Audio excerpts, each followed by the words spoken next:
നമസ്കാരം കൂട്ടുകാരെ. ഇന്നത്തെ എൻ്റെ റെസിപ്പി സാധാരണ പഴംപൊരിയിൽ നിന്നും തികച്ചും വ്യത്യസ്തമായിട്ട് ജമൈക്കൻ പഴംപൊരി ഒന്നുണ്ടാക്കി നോക്കാം. ഇതിന് ജമൈക്കൻ ബനാന ഫ്രിറ്റേഴ്സ് എന്നാണ് പറയുന്നത്. ഇത് ഉണ്ടാക്കിയതിന് ശേഷം നല്ല സ്വീറ്റൻഡ് ആയിട്ടുള്ള മേപ്പിൾ സിറപ്പും കൂടെ കൂട്ടിയാണ് ഇത് കഴിക്കുന്നത്. വെസ്റ്റേൺ നാടൻ റെസിപ്പിയിലേക്ക് എല്ലാവർക്കും സ്വാഗതം.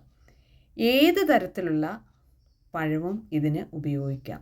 ചെറുപഴമോ ഏത്തക്കായോ പൂവമ്പഴമോ പാളയംകുടനോ ഏത് വേണേലും ഉപയോഗിക്കാം. ഞാനിവിടെ ലോക്കലായിട്ട് അവൈലബിൾ ആയിട്ടുള്ള ഒരു തരത്തിലുള്ള ബനാന ആണ് ഇതിനായിട്ട് ഉപയോഗിക്കുന്നത്. നല്ലതായിട്ട് ഇത് പഴുത്തിട്ടുണ്ട്. ഇത് ഒരു തൊലി പൊളിച്ചതിന് ശേഷം ഒരു ഫോർക്ക് വെച്ച് ഉടച്ചെടുക്കുക. മിക്സിയിലിട്ട് ബ്ലെൻഡ് ചെയ്ത് കഴിയുമ്പോൾ ഇത് ഒത്തിരി അങ്ങ് വാട്ടറിയും ജ്യൂസിയുമായി പോകും. ഇതുപോലെ തന്നെ നല്ലതായിട്ട് മാഷ് ചെയ്തതിന് ശേഷം 2 ടീസ്പൂൺ പഞ്ചസാരയും കൂടെ ചേർത്ത് കൊടുക്കുക. കൂടാതെ 1 ടീസ്പൂൺ വാനില എസൻസും കൂടെ ഇതിലേക്ക് ചേർക്കുക. വീണ്ടും ഒന്ന് നല്ലതായിട്ട് മിക്സ് ചെയ്യുക. ഇതിലേക്ക് 1 കപ്പ് സെൽഫ് റൈസിങ് ഫ്ലവറാണ് ചേർത്ത് കൊടുക്കുന്നത്. സെൽഫ് റൈസിങ് ഫ്ലവറിൽ ബേക്കിംഗ് പൗഡർ ഉള്ളതാണ്. ഇങ്ങനെ സെൽഫ് റൈസിങ് ഫ്ലവർ ഇല്ലാത്തവർ സാധാരണ മൈദയോ കേക്ക് ഫ്ലവറോ ഗോതമ്പ് പൊടിയോ അതിലേക്ക് ഒരു 1/2 ടീസ്പൂൺ ബേക്കിംഗ് പൗഡറൂടെ ചേർത്ത് കൊടുക്കുക. എന്നിട്ട് വീണ്ടും ഒന്ന് നല്ലതായിട്ട് ഇളക്കി യോജിപ്പിച്ചെടുക്കുക. റെസ്റ്റ് ചെയ്യാൻ വെക്കേണ്ട താമസം പോലുമില്ല, പെട്ടെന്നുണ്ടാക്കിയെടുക്കാവുന്നതാണ്. ഇതുപോലായിരിക്കണം ഈ ബാറ്ററിൻ്റെ കൺസിസ്റ്റൻസി. ഒരു പാൻ ചൂടാക്കുക. ഇതിലേക്ക് ഞാൻ ചേർത്തിരിക്കുന്നത് 1 ടേബിൾ സ്പൂൺ ബട്ടറാണ്.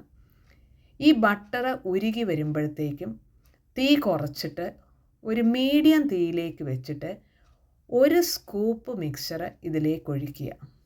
എന്നിട്ട് നമ്മൾ തിരിച്ചും മറിച്ചുമിട്ട് ചുട്ടെടുക്കുകയാണ് ചെയ്യുന്നത്. ഐസ്ക്രീം സ്കൂപ്പർ ഉണ്ടെങ്കിൽ ആ ഐസ്ക്രീം സ്കൂപ്പറിൽ നിന്ന് കറക്റ്റ് എമൗണ്ട് ഈ മിക്സ്ചർ ഫ്രൈയിങ് പാനിലേക്ക് ഇടുകയാണെങ്കിൽ കുറച്ചുകൂടെ നല്ല ഷേപ്പിൽ കിട്ടും.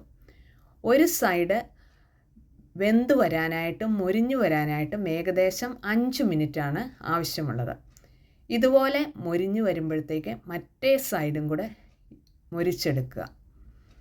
വളരെ രുചികരമായും ഹെൽത്തി ആയിട്ട് ഉള്ള ഒരു ഡിഷാണിത്. സാധാരണ നമ്മൾ പഴംപൊരി അല്ലെങ്കിൽ ഏത്തക്കാപ്പം ഡീപ്പ് ഫ്രൈഡ് ആണ്. അത് ഒത്തിരി അൺഹെൽത്തി ആയിട്ടുള്ള ഓപ്ഷനാണ്. പക്ഷേ രുചിക്ക് ഇത് യാതൊരു കോംപ്രമൈസും ഇല്ല.